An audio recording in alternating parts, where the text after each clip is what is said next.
Hari ini saya merasa sangat bangga dan sangat dihormati kembali ke alma mater saya.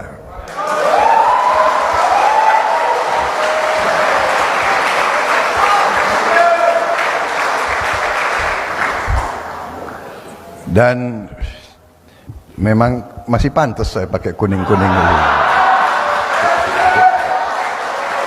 Jadi memang bagaimanapun Partai Golkar sangat besar rekam jejak dalam sejarah bangsa Indonesia. Partai Golkar ternyata telah melahirkan begitu banyak partai-partai besar lainnya. Ya. Kalau kita lihat dalam parlemen sekarang, ya, yang alumni Golkar itu ada jelas Partai Gerindra, ya kan? Tapi ada juga Nasdem, ya kan? Ada juga Partai Demokrat. Banyak sekali itu lulusan Golkar di situ, iya kan? Tentunya yang lain-lain juga banyak sekali. Jadi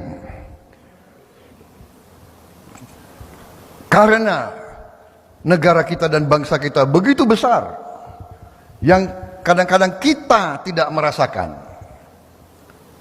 ya, kita tidak sadar betapa besar bangsa kita, bangsa yang menepati letak geografis sebesar Eropa, di mana Eropa itu memiliki sekarang 27 atau 28 negara, nation state, negara kebangsaan 28. Kita satu negara. Jadi mereka punya 28 parlemen. Mereka punya 28 kepala negara. Mereka punya 28 Mahkamah Agung, 28 tentara, 28 kepolisian, jadi saudara-saudara. Dan banyak negara mereka itu jumlah penduduknya 5 juta, 12 juta, 13 juta. Provinsi Jawa Barat saja 50 juta lebih. Jadi kita kadang-kadang tidak sadar dan tidak mengerti betapa besar bangsa kita, betapa besar persoalan-persoalan bangsa, tantangan-tantangan besar, betapa besar kesulitan-kesulitan kita, tapi juga betapa kita berhasil. Pertama, membentuk negara di tengah perang lawan penjajah yang dahsyat, yang luar biasa. Dalam sejarah pasca Perang Dunia Kedua,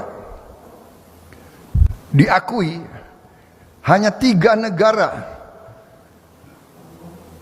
yang merebut kemerdekaannya, ya, sebelum tahun 60 melalui perang kemerdekaan. 3 negara, Indonesia, Vietnam, Aljazair. Sesudah itu tahun 70-an muncul Mozambik, Angola dan sebagainya. Jadi kita menerima kedaulatan setelah perang kemerdekaan yang dahsyat, di mana pendiri-pendiri bangsa kita, pemimpin-pemimpin kita bersedia membakar kota-kota kita sendiri daripada kita terus dijajah oleh bangsa asing.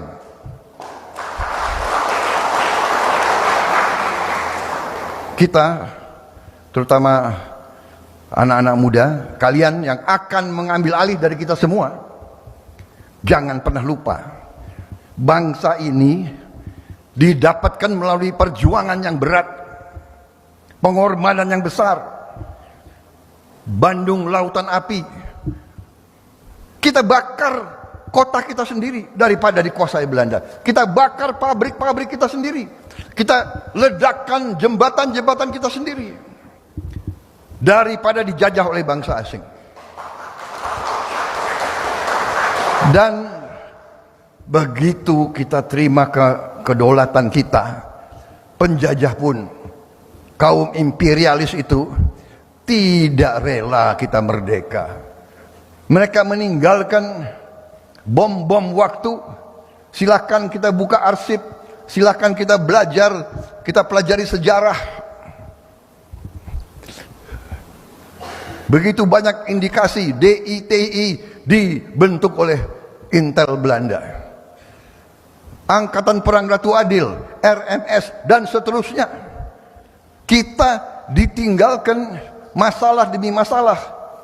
Bisa dikatakan, walaupun proklamasi tahun 45, kita mulai membangun, benar-benar membangun bangsa Indonesia baru tahun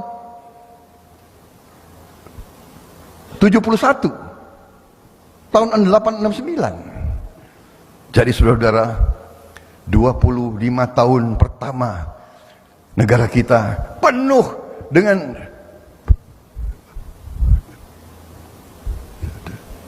peristiwa perang saudara. Selalu kita ricuh, rusuh, terus menerus. Saudara-saudara sekalian, saya dengan senior-seniormu, kawan-kawan lama saya,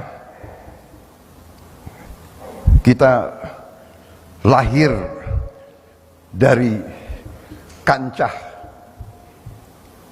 perang kemerdekaan. Kita besar waktu negara kita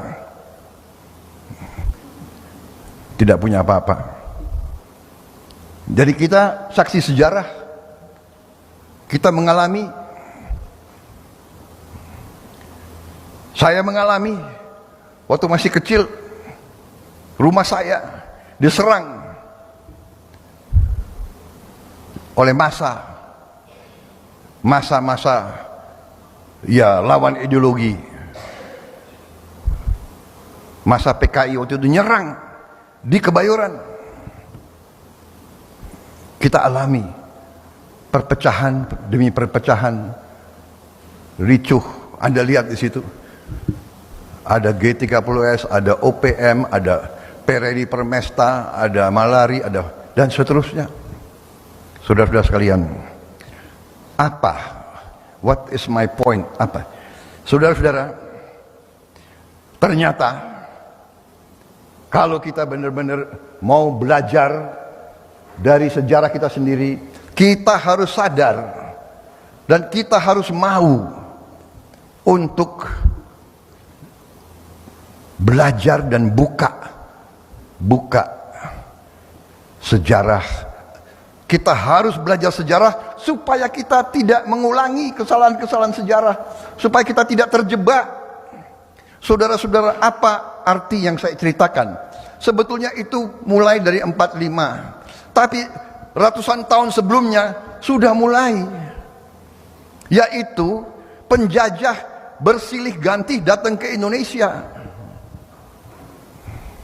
Kenapa? Karena Nusantara kita kaya. Kalau Nusantara kita nggak ada apa-apa, nggak mungkin mereka datang ke kita sini. Datang Portugal, datang Spanyol, datang Prancis, datang Belanda, datang Inggris, datang Jepang. Saudara-saudara sekalian, kenapa mereka datang ke sini? Dan bukan kita yang ke sana, karena mereka tahu kita sangat kaya. Saudara-saudara, ratusan tahun kemudian mereka bisa menguasai Nusantara yang besar ini. Kenapa? Karena mereka punya pendekatan politik divida et impera, pecah belah, adu domba. Saudara-saudara, adik-adikku, sebetulnya pantasnya anak-anakku, tapi biar saya juga tetap muda, adik-adikku.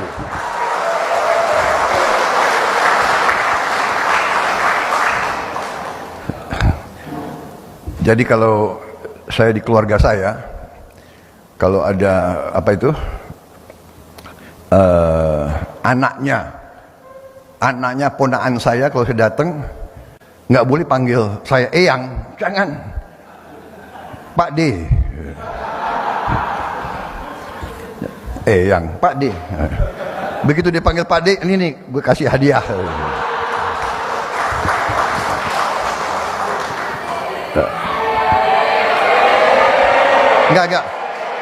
Enggak, kalau kalian jangan panggil saya Pak D. Panggil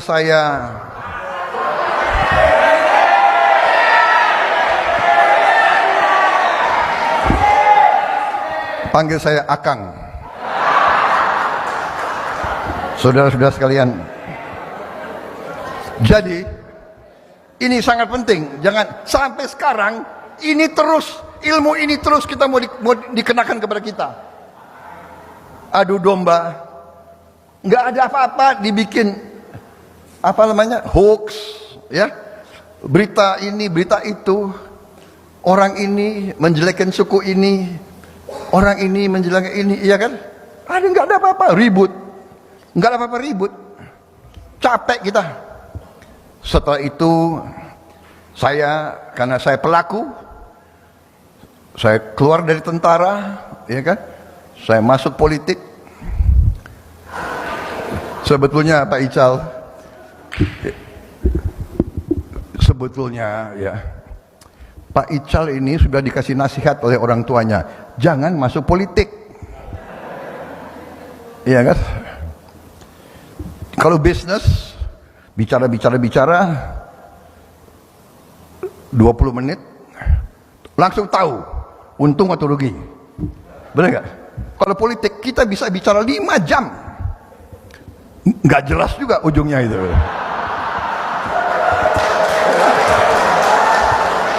Kalau bicara 5 jam itu masih bagus, bisa ketemu 32 kali. Inilah begitulah, inilah begitulah. Jadi saya terus terang aja deh. Kalau urusan pertahanan, strategi, militer, ya kan? Oke, bolehlah tanya Prabowo Subianto. Tapi kalau politik, ya gue belajar juga dari senior-senior saya di sini. Gitu. Tapi masalahnya apa? Saya ambil kesimpulan yang saya yakini, dan itu saya dibenarkan. Saya punya dokumen-dokumen, kajian-kajian strategis dari negara-negara lain terhadap Indonesia. Mereka melihat semua indikator menunjukkan bahwa kita akan menuju menjadi negara maju yang urutannya bisa ke-4, ke-5, ke-6, ke-7, ke-8 dari 200 negara di bumi ini. Saudara-saudara, kita kadang-kadang tidak sadar, ya. Tapi selalu ada catatan mereka. Mereka katakan, ya, Indonesia ini sulit dibendung. Asal, nah ini sangat penting. Di setiap forum saya diundang, saya selalu bicara itu sekarang. Asal pemimpin-pemimpinnya bisa kerjasama.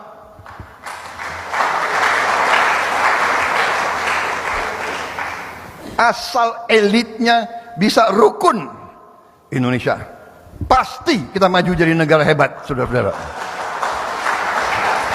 Karena itu saya salut sama Pak Erlangga Hartarto yang punya inisiatif membentuk Golkar Institute,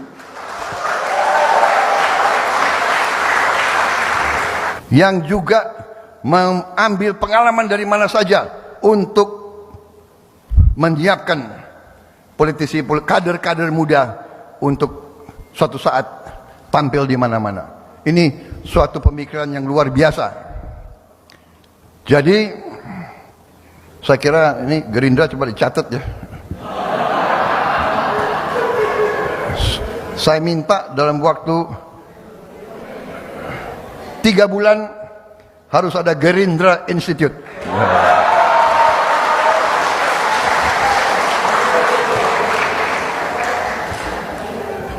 Mumpung belum dilarang, coba foto-foto semua ini, foto.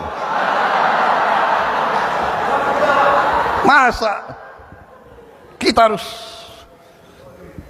saudara-saudara, nggak apa-apa nyontek dari yang baik, bagus.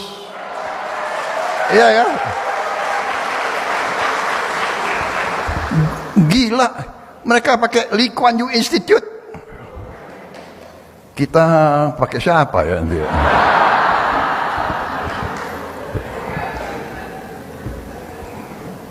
Saudara-saudara sekalian, kita harus percaya dan kita harus menemukan identitas kita sendiri. Kita jangan terlalu kagum dengan bangsa-bangsa lain. Kita tidak boleh membenci bangsa lain, tidak boleh. Kita harus mau belajar dari siapapun, tapi jangan terlalu kagum. Ini ajaran nenek moyang kita. Ojo gumunan, ojo gumunan. Yang luar Jawa ngerti? Ojo gumunan. Gumunan itu terlalu kagum, terlalu takjub. Contoh ya, ini umpamanya, ini saya lihat dulu ada anak buah saya perwira Kopassus pertama kali ke Eropa. Keluar dari pesawat di Frankfurt. Nah ini gumunannya gini, dia keluar dari itu masuk.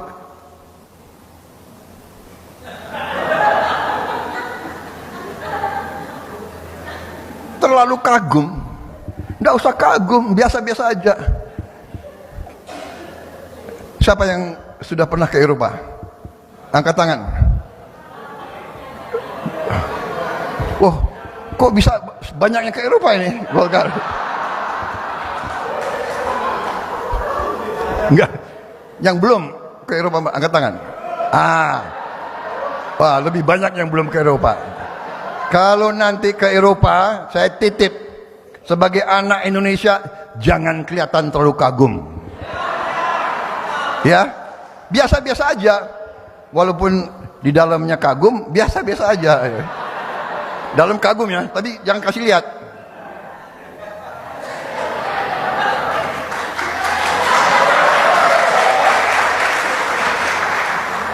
Saudara-saudara, karena apa? Karena banyak gedung-gedung yang begitu indah yang mereka bangun, itu ternyata hasil kekayaan yang mereka ambil dari kita. Saudara-saudara, tapi kita harus koreksi diri kita. Kita harus berani koreksi diri kita. Nah ini yang susah. Kita harus koreksi. Ya, diri kita harus kita koreksi semua. Jadi setelah kita makan apa itu? Istilahnya apa itu? Garam ya. Asam garam ya. Asam garam dari naik turun dan sebagainya. Karena ini tokoh-tokoh kalian, senior-senior kalian ini bekas-bekas menteri-menteri semua nih, Menko, menteri, ini orang-orang hebat semua ini. Ya, mereka mengalami, sebelum mereka jadi tokoh politik, mereka pengusaha. Ya, jadi apa? Poin saya adalah kita sekarang setelah kita sudah 78 tahun merdeka mengalami naik turun, mengalami perpecahan, mengalami gontok-gontokan. Jangan kita teruskan tradisi semacam ini, saudara-saudara sekalian. Saudara-saudara sekalian, mari kita menemukan jati diri demokrasi kita, demokrasi Indonesia, demokrasi khas Indonesia, demokrasi penuh kekeluargaan, penuh persaudaraan. Demokrasi bukan caci maki. Kalau kita caci maki, waduh, kalau kita ingat kesalahan-kesalahan dulu, dia pernah gituin aku, ya kan? Iya kan? Dulu waktu saya ikut konvensi Golkar,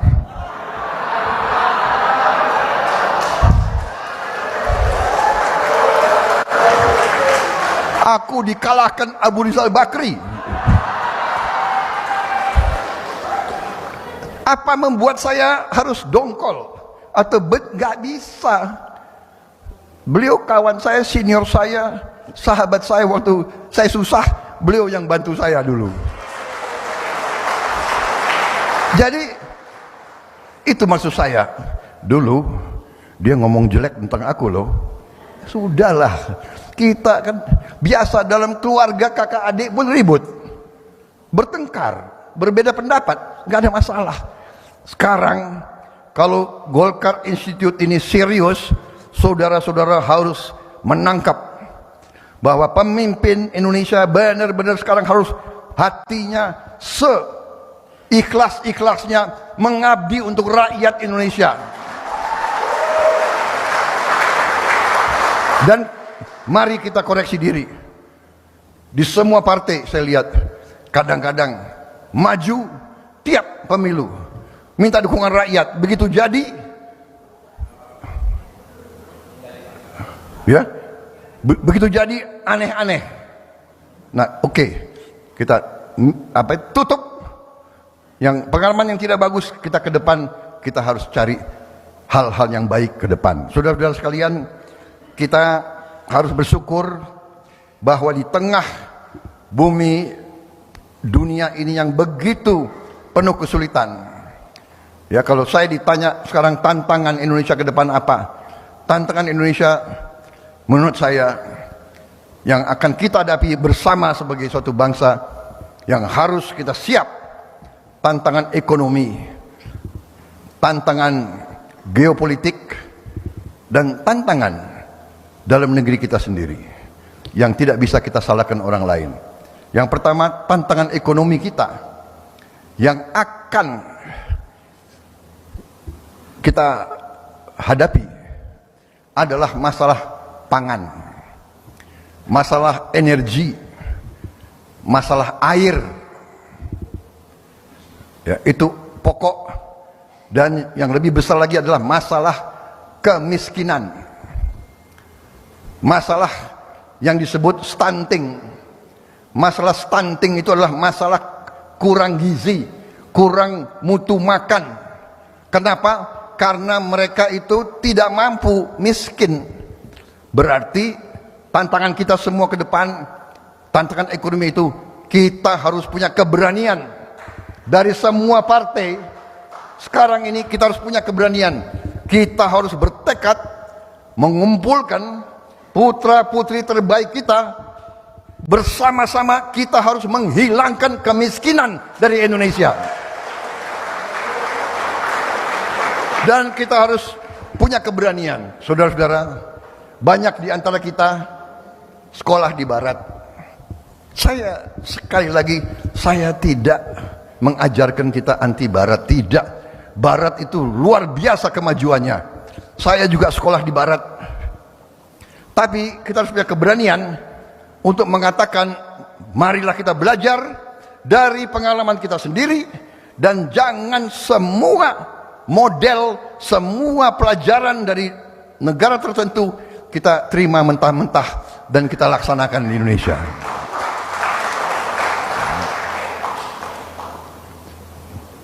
Sekarang dengan pengalaman kita harus berani.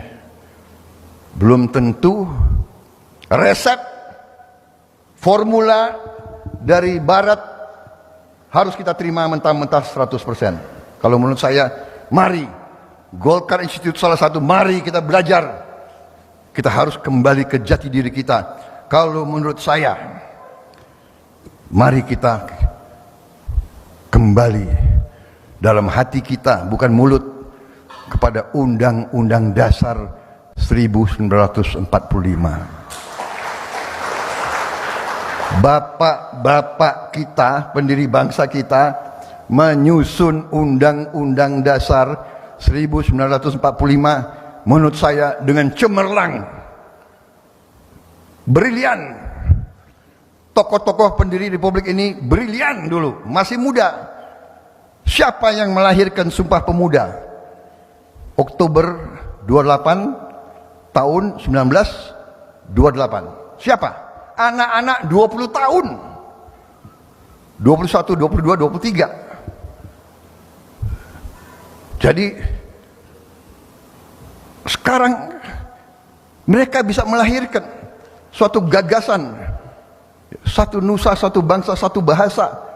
Dan bahasa yang dipilih oleh pendiri bangsa kita bukan bahasa mayoritas. Kalau pakai prinsip demokrasi ala barat, ya, demokrasi ala barat itu ajarannya adalah the rule of the majority. Mayoritas berkuasa. Kalau mayoritas berkuasa, kalau kita pakai prinsip itu, berarti bahasa kebangsaan kita sekarang harus bahasa Jawa. Tapi enggak. Bung Karno orang Jawa, pemimpin-pemimpin kita banyak orang Jawa waktu itu, pemimpin Budi Utomo, Dr. Cipto Mangunkusumo, semua Profesor Supomo, malah sepakat memilih bahasa minoritas, bahasa suatu suku di Sumatera, ya, bahasa Melayu dari Riau yang sangat kecil jumlah, tapi kita sekarang bisa mempersatukan saudara-saudara. Kemudian Pancasila juga merupakan kompromi mayoritas di Indonesia, mayoritas yang agama Islam, tidak memaksakan agama Islam jadi agama negara, tidak memaksakan. Disitulah Indonesia seperti ini, saudara-saudara sekalian. Nah sekarang ekonomi kita, sistem ekonomi kita yang kita harus bertekad menjadi negara maju menuju Indonesia Emas. Karena saya diminta di sini membicarakan tentang Indonesia Emas. Tantangan menurut saya kita harus kembali ke Undang-Undang Dasar 45 di situ. Kalau di bidang ekonomi sangat jelas digambarkan oleh bapak-bapak kita. Pasal 33 Undang-Undang Dasar 1945. Perekonomian disusun sebagai usaha bersama berdasar atas azas kekeluargaan.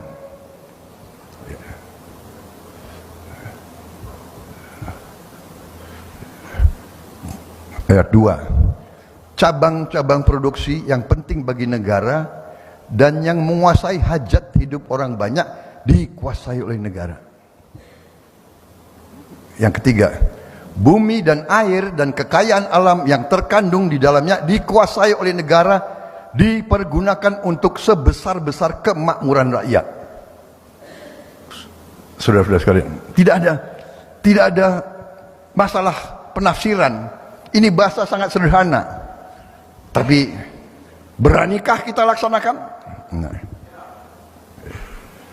Nah, bagaimana tokoh-tokoh kita, pengusaha? Pak Ical pengusaha, saya pengusaha. Pengen jadi Panglima TNI nggak boleh, ya terpaksa karena pensiun nggak cukup jadi pengusaha kita, iya kan? Tuhan Maha Besar. Pensiun legend Anda tahu, nggak gue cerita deh, kasihan. Paulus, jangan cerita deh, nanti nggak ada yang mau. Tapi inti yang ingin saya sampaikan, kita jadi pengusaha, ya kita pengusaha Pancasila, pengusaha patriotik. Mungkin lebih banyak dari penghasilan kita lebih banyak keluar, Pak Ical, ya kan? Mendorong ini, mendukung ini, ya kan? Pak Erlangga apa? Mendukung olahraga apa, Pak? Wushu. Pak Ical lama di mana waktu itu? Ya kan? Berapa yang dibina oleh beliau? Saya dari dulu pencak silat, ya kan? Maksud saya, kita ini punya rasa tanggung jawab. Tapi kompas kita, azimut kita, pegangan kita, ya tadi pasal 33 itu. Kalau kita konsekuen dengan pasal 33, saudara-saudara, cepat kita akan bangkit, kita akan menuju.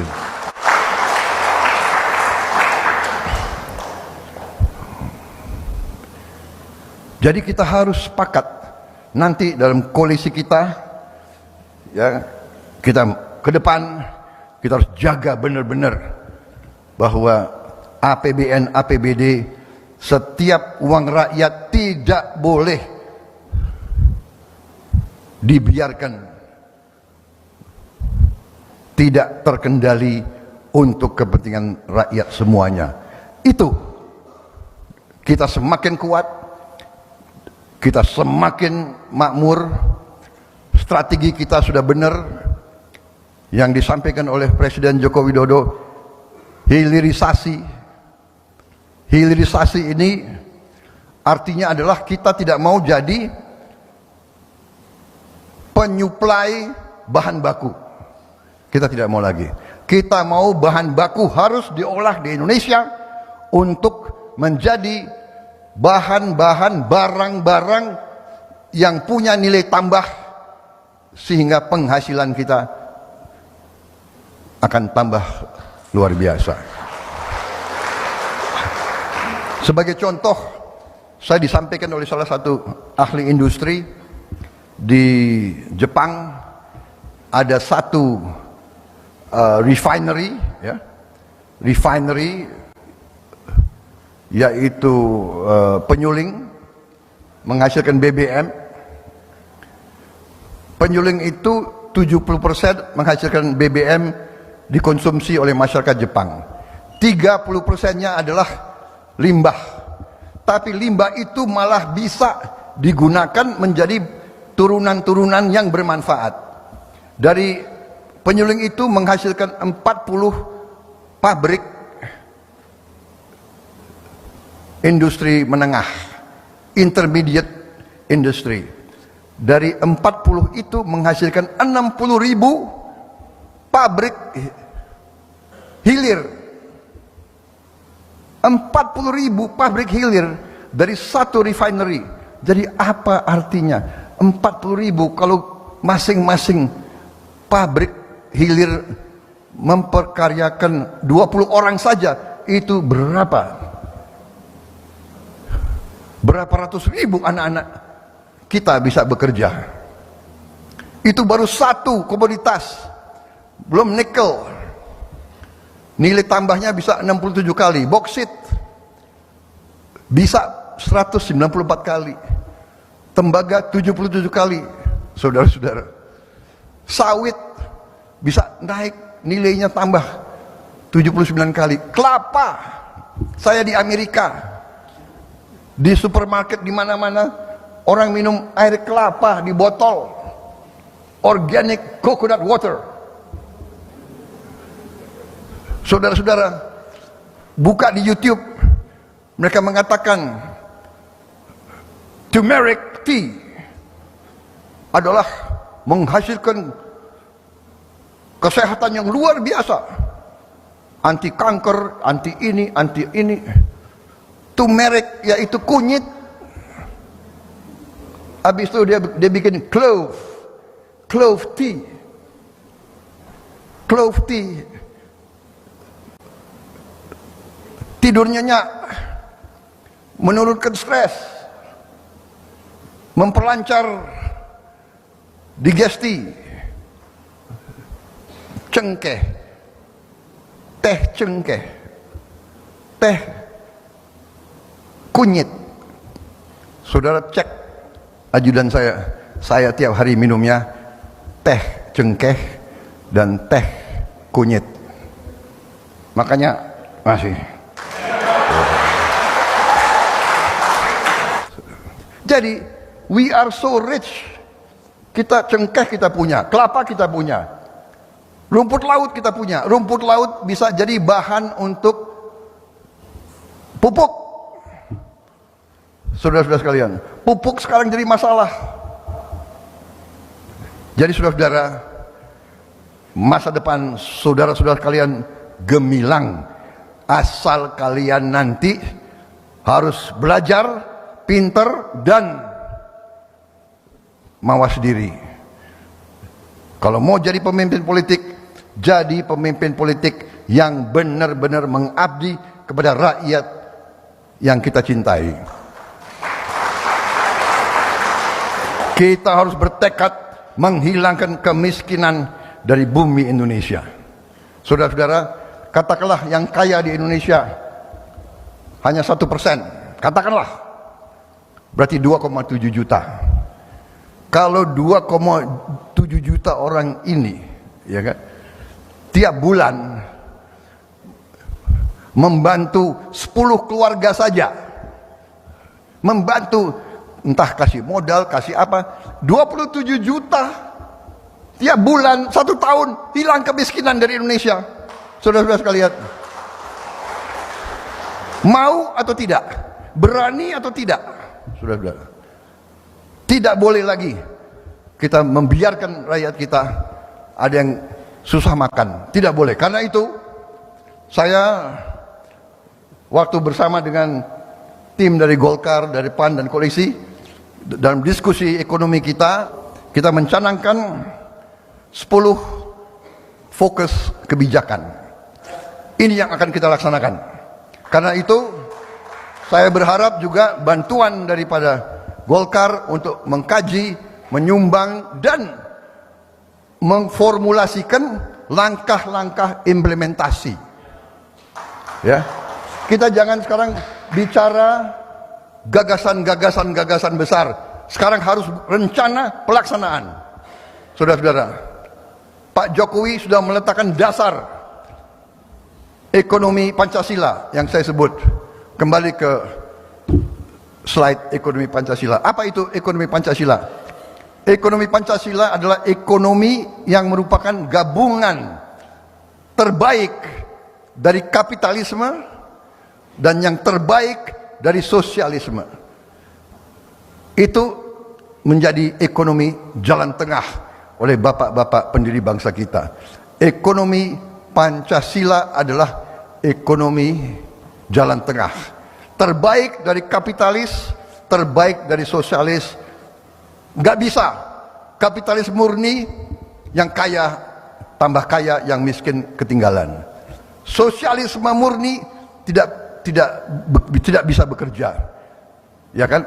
Orang nggak kerja dan yang kerja disamaratakan, tidak ada inisiatif, tidak ada inovasi, tidak ada kebebasan, tidak bisa. Jadi yang dijalankan harus ekonomi gabungan, mixed economy, jalan tengah, yang terbaik dari kapitalisme, terbaik dari sosialis, ekonomi Pancasila.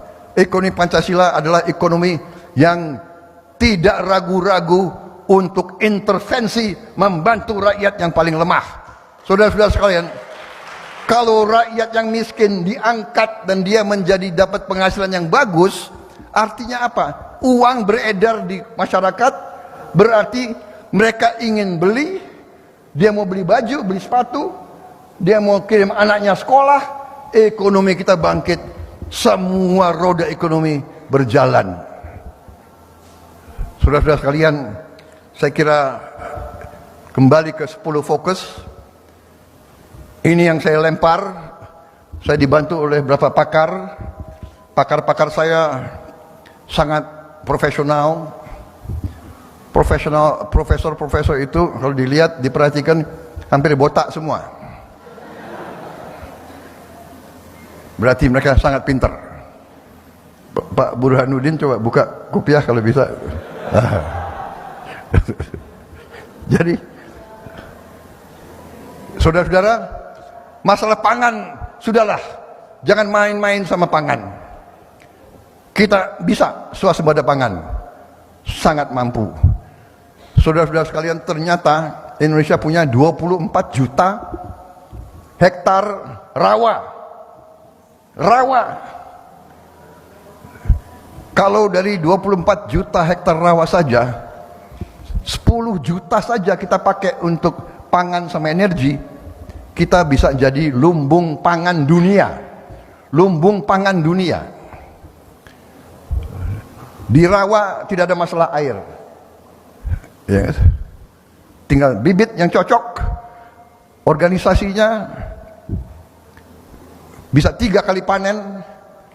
Kalau 10 juta hektar 3 kali panen, mungkin 1 hektar 4 juta saja, 4 ton per hektar, 10 juta berarti 40 juta ton. Sekali panen. Kalau 3 kali panen. Saudara-saudara, mungkin nggak usah 10 juta, 2 juta saja. Jadi ini butuh keberanian. Seperti pindah ibu kota, itu keberanian berpikir. Keberanian berpikir, ya kan? Saya kira demikian saudara-saudara, kembali ke fokus 10 fokus kebijakan. Kembali ke tadi slide 10 fokus ya, ketahanan energi demikian juga. Nggak usah takut, kita bisa dapat energi yang berkelanjutan dari bio, dari kelapa sawit, dari ya kan, dari singkong, dari tebu. Nggak usah khawatir, saudara-saudara. Kita nanti yang mungkin bisa jadi contoh green economy, bersih, tidak usah ada polusi lagi di Indonesia. Ketahanan air, kita nggak boleh underestimate masalah air. Kita harus lebih pandai untuk mengurus air dan mengelola air. Saya di Universitas Pertahanan, saya bentuk untuk pertama kali di Indonesia bidang studi prodi air. Di lain-lain universitas ternyata ada tentang pengelolaan air, tentang irigasi air, tapi tentang produksi air kita sedang kembangkan itu sekarang di Universitas Pertahanan. Di Universitas Pertahanan kita punya tim mencari titik air dengan teknologi tercanggih, ya, geolistrik yang hampir mirip dengan seismik gitu untuk minyak. Kita bisa menemukan dengan hampir 100% akurasi. 1%, wah saya udah diingatkan, sudah terlalu lama bicara ini. Oke. Pengentasan kemiskinan antara lain kita harus berani bersama saudara-saudara, kita harus berani memberi makan siang untuk semua anak-anak Indonesia di semua sekolah Indonesia. Bayangkan kalau kita beri ini, ekonomi di tiap desa, di tiap kecamatan hidup. Para petani akan jual ikan, akan jual telur, akan jual sayur, akan berasnya. Anak-anak kita tidak akan kelaparan. Tidak boleh ada anak Indonesia yang kelaparan. Tidak boleh ada anak Indonesia yang stunting. Golongan karya sekian puluh tahun memimpin Indonesia dengan berhasil mencapai swasembada pangan. Saudara-saudara, bersama kalian, mari kita bangun Indonesia. Mari, sebelum saya dan generasi saya dipanggil Yang Maha Kuasa, kita buktikan kemiskinan hilang dari Indonesia. Wassalamualaikum warahmatullahi wabarakatuh. Waalaikumsalam warahmatullahi wabarakatuh. Boleh standing ovation. Terima kasih golongan karya.